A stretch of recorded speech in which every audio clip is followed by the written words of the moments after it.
ओम आर्य कन्या inter college Prayagraj. मैं श्रीमती मोह बसु। हम लोग पढ़ रहे थे कक्षा 8 का विज्ञान, जिसमें आज हम लोग पढ़ेंगे कोशिका से अंग तंत्र। कोशिका क्या है? ये शरीर की सबसे छोटी इकाई है। बहुत सारी कोशिकाएं मिलकर ऊतक बनाती है, फिर बहुत सारे ऊतक मिलकर अंग बनाते हैं और बहुत सारे अंग मिलकर अंग तंत्र बनाते हैं, फिर शरीर बनता है। तो इस तरह से हमारा शरीर कोशिका से निर्माण होता है। जिस तरह से आप ईंटें के घर बनते हैं ना, छोटे छोटे ईंट लेके दीवार बनती है, दीवार से कमरे बनते हैं, बहुत सारे कमरे से घर बनता है, ठीक वैसे ही कोशिका से पूरा शरीर बनता है। कोशिका, कई सारी कोशिकाएं, दो या दो से अधिक कोशिकाएं मिलकर ऊतक बनती है, ऊतक कई सारे मिलकर अंग बनते हैं, अंग से पूरे अंग तंत्र बनते हैं, जैसे पाचन तंत्र, श्वसन तंत्र, उत्सर्जन तंत्र, ये सब। फिर उसके बाद ये सारे मिलकर पूरा शरीर की रचना होती है। कोशिका शरीर की आधारभूत संरचनात्मक एवं क्रियात्मक इकाई है। इसका क्या मतलब हुआ? इसका मतलब हुआ कोशिका सबसे छोटी इकाई है, मतलब यही आधार है शरीर बनने का, और ये बनाने में भी, शरीर को बनाने में भी, मतलब शरीर की संरचना करने में भी, और शरीर की सभी क्रियाओं को करने में भी ये सबसे आधारभूत इकाई है। एक कोशिकीय जीव, इसका शरीर एक ही कोशिका का बना होता है। बहुत तरह के जीव होते हैं दुनिया में, तो एक कोशिका से लेके बहुकोशिकीय तक जीव पाए जाते हैं। एकदम छोटे से छोटे जीव जिसको हम अपनी आंखों से भी नहीं देख सकते, माइक्रोस्कोप से देखना पड़ता है, ये हुआ एक कोशिकीय जीव। इसका शरीर एक कोशिका का बना होता है, जैसे अमीबा या पैरामीशियम। जैसे कि चित्र में आप देख रहे हैं, अमीबा का शरीर टेढ़ा मेढ़ा कूट पादों से मिलकर बना हुआ होता है, और पैरामीशियम का शरीर जो होता है उल्टे चप्पल की तरह होता है। इसके बाद है बहुकोशिकीय जीव। इसका शरीर अनेक कोशिकाओं से बनी होती है, जैसे मनुष्य, हाथी, बंदर, केचुआ, बरगद का पेड़ आदि। ये सब कोशिकाओं की संख्या चाहे जितनी भी हो, सभी जीवों में पोषण, उत्सर्जन, वृद्धि, श्वसन तथा जनन जैसी क्रियाएं एक जैसी होती ही रहती हैं। जीवों के शरीर को बनाने वाली सबसे छोटी इकाई कोशिका है, जिसमें जीवन के सभी कार्य होते हैं। कोशिका की आकृति एवं आकार में काफ़ी विविधता होती है। विविधता मतलब अंतर, अलग अलग आकार और आकृति के ये होते हैं। क्रियाकलाप करना है, ये आपको एक प्याज लेनी है। प्याज को अगर काटोगे और उसके जो है छिलके जो होते हैं उसको एक के बाद एक उतारोगे, तो उसमें देखना दो परतों के बीच में एक पतली सी झिल्ली दिखती है। उस झिल्ली को ले लो और लेने के बाद उसको सेफरीन से रंग कर ग्लिसरीन में डालकर अगर सूक्ष्मदर्शी से देखते हो तो उसमें आयताकार ईंटे के जैसी आकृतियाँ दिखाई देगी। ये आकृतियाँ ही वास्तव में वह कोशिकाएं हैं जिससे मिलकर प्याज की झिल्ली बनी हुई है। अब यहाँ पे देखो बच्चों, हम आपको दिखाते हैं, ये प्याज की झिल्ली है। ये जैसे लग रहा है ना, जैसे ईंटों से घर बनता है, बिल्कुल वैसा ही है। ये देखो अलग अलग जो एक एक ईंट लग रहा है वो एक एक कोशिका है। इसमें केंद्रक है, बीच में ये जो गोला दिख रहा है केंद्रक लिखा हुआ है, और उसके आसपास में क्या है? कोशिका द्रव्य। तो ये प्याज की झिल्ली की कोशिका है।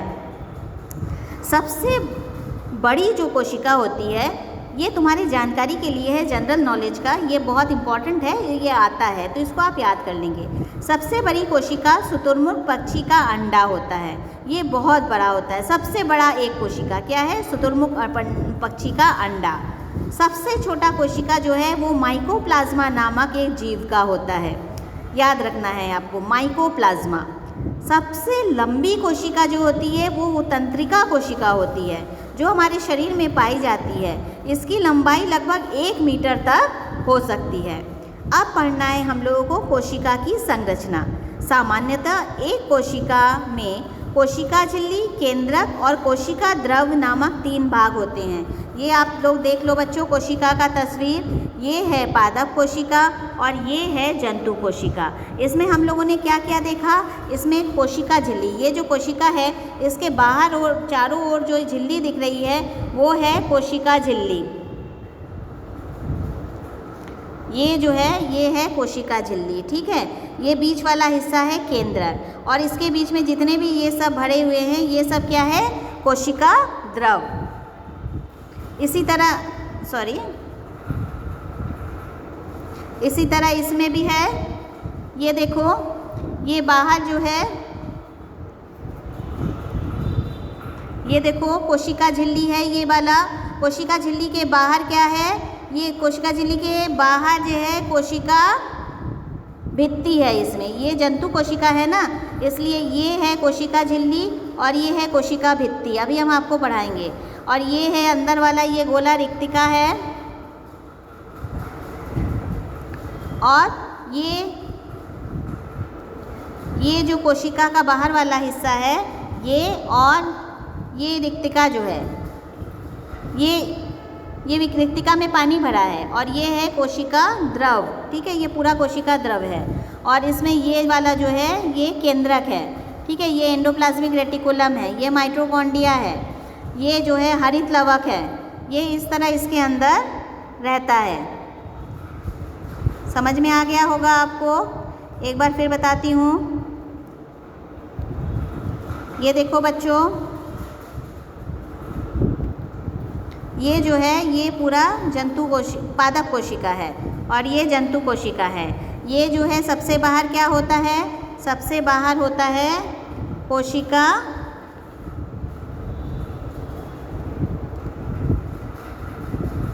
कोशिका झिल्ली, फिर उसके बाहर है कोशिका भित्ति, फिर ये है केंद्रक और इसके बाद ये सब है माइटोकॉन्ड्रिया।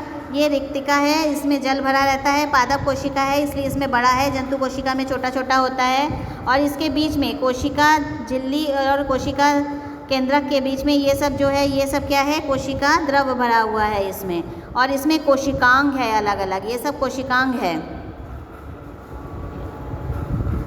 ये सब कोशिकांग है। ये एंडोप्लाज्मिक रेटिकुलम, ये देखो अंत प्रद्रव्य जालिका है, ये वाला।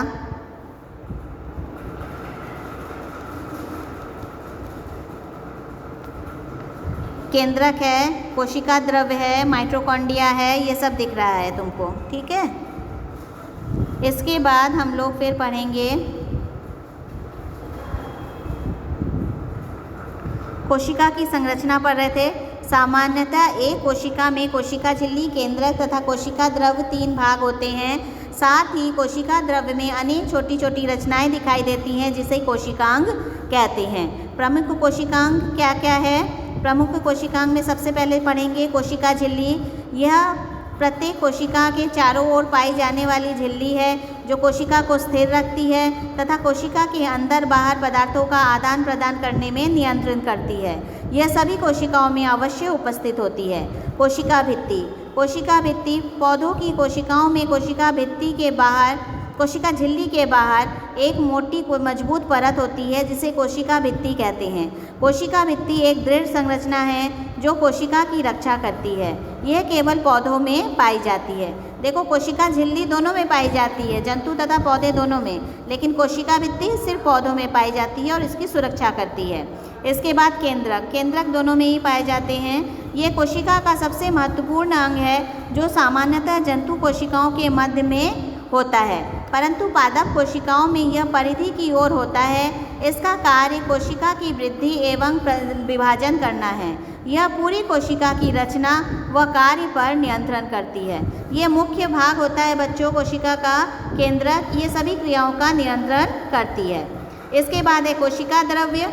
केंद्रक तथा कोशिका झिल्ली के बीच में उपस्थित जीव द्रव्य को कोशिका द्रव्य कहते हैं। उसमें कई प्रकार के कोशिकांग पाए जाते हैं जैसे कि माइटोकॉन्ड्रिया, गोल्जी काय, हरित लवक आदि।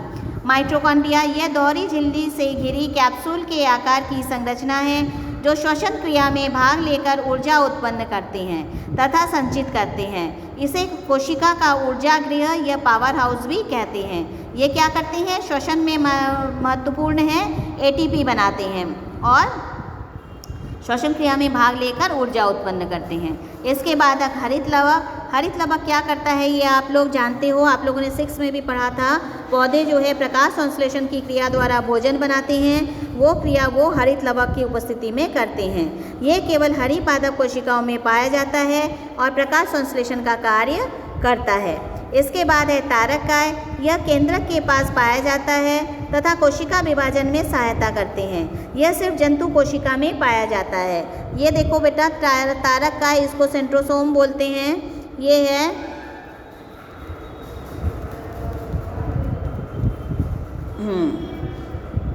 ये है सेंट्रोसोम। इसके बाद ये जंतु कोशिका, पादप कोशिका में नहीं है, ये सिर्फ जंतु कोशिका में है, केंद्रक के पास पाया जाता है। इसके बाद है रिक्तिका, यह पादप तथा जंतु दोनों कोशिकाओं में पाई जाती है, परंतु पौधों में एक बड़ी रिक्तिका केंद्र में होती है, जबकि जंतु कोशिकाओं में छोटी छोटी अनेक रिक्तिकाएं कोशिका में बिखरी हुई होती है। इसका कार्य पानी, लवण आदि पदार्थों का संग्रह करना तथा इसकी मात्रा का संतुलन बनाए रखना है। ये हमने आपको अभी दिखाया था। ये देखिए, ये है रिक्तिका, और इसमें जंतु कोशिका में भी होता है, दूर दूर छोटा छोटा, इसमें अलग से नहीं बना है। इसके बाद बच्चों, इसके बाद गोल्जिकाय, पदार्थों का संश्लेषण, भंडार एवं सेवन करना इसका मुख्य कार्य होता है। गोल्जाई बॉडी, गोल्जिकाय इसी में होता है। ये जो कोशिकांग है इसी में गोल्जिकाय है। इसके बाद लाइसोसोम, यह कोशिका में पाए जाने वाले पदार्थों के, ये कोशिका में आने वाले पदार्थों के पाचन का कार्य करती है। ये देखो, ये है लाइसोसोम, इसमें दिख रहा है ना बच्चों, ये है, ये छोटा सा लाइसोसोम, ये ठीक है।